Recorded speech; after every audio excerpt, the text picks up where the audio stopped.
Only on ABC 15 News at 6, Pinal County Sheriff Paul Babeu exposed in a damning home video. It's indisputable evidence the tough-talking sheriff and congressional candidate not only ran a boarding school rife with abuse, he supported the abusive practices and even bragged about them. ABC 15 investigator Dave Biskeving obtained the video from a member of Babeu's family. It's a stunning development to his previous investigation that made national headlines.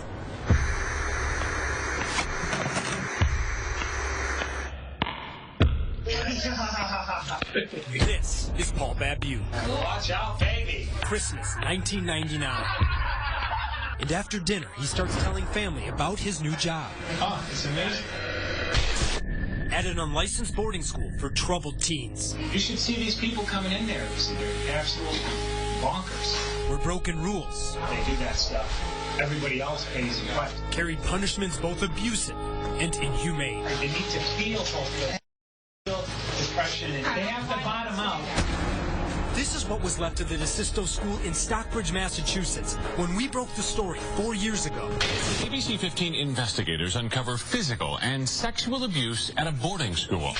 We're from 1999 to 2001. Babeu was headmaster and executive director. It's just miserable. We interviewed students. A lot of things went down that probably shouldn't have. And obtained a state child care case that began during Babeu's tenure and documented horrific incidents. That is absolutely false, blatantly false. This is how we responded. You did not respond to the questions about the abuse at the school that the state investigation found. You have not responded to that You don't even know what you're talking about.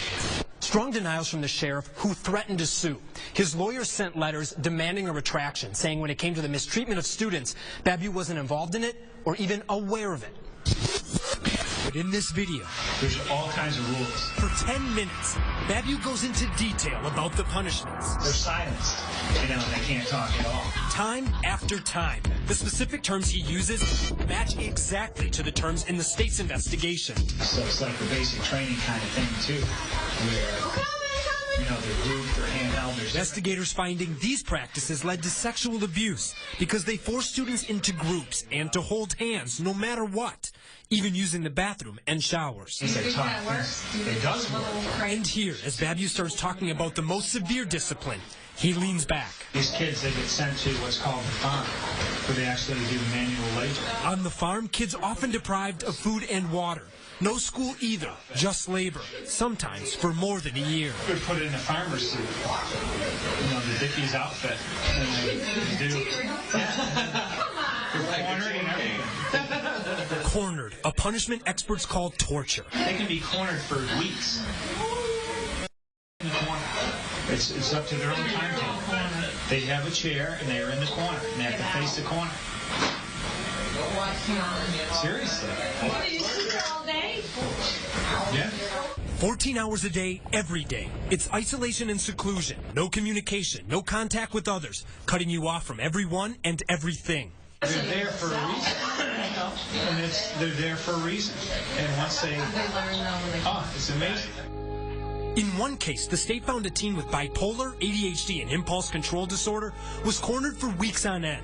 He became depressed, his medication fell below proper levels, and he began to urinate and defecate on himself. He was taken to the ER, treated for pneumonia.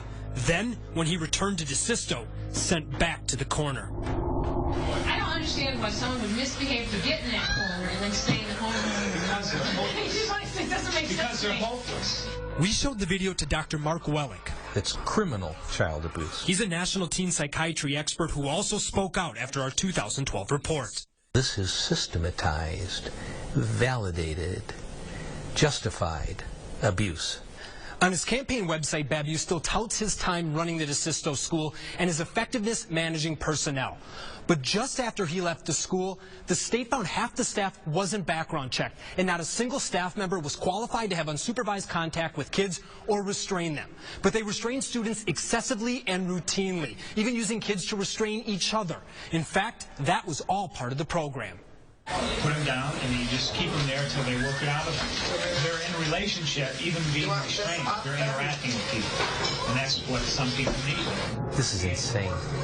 Experts of institutional abuse say victims are rarely believed. And at DeSisto, if a student complained to family, staff disconnected their calls discipline them, pressure them to recant.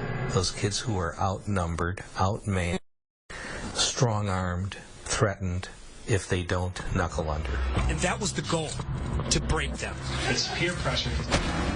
It's the justification of evil. It is therapeutic and it helps them. Doing harm and calling it good. And the only way you make it through there is you work the system, follow the rules, and then before you know it, they're buying into everything.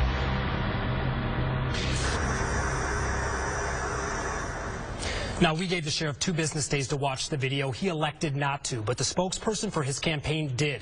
He took notes on the video and reported back to the sheriff, who hours ago issued a statement. It begins, "This 16-year-old video of a family Christmas gathering shows nothing new. As the administrative head of the school, I had no responsibility over student discipline and at no time was interviewed by investigators on these issues."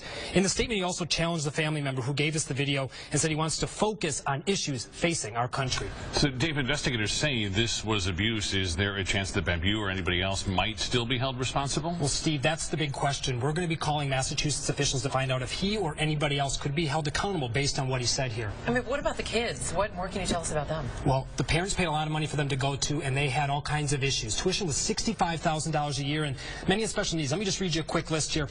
Some had mental health issues, behavioral health issues, eating disorders, addictions, and even self-harm tendencies and depression. So some of these kids were very vulnerable. Sounds like it. Yeah, stunning investigation, Dave. Thank you. By the way, on our website right now, you can see our full investigation, the full clip of that video, and you can hear from experts and read the documents. It's all on abc15.com/sheriff.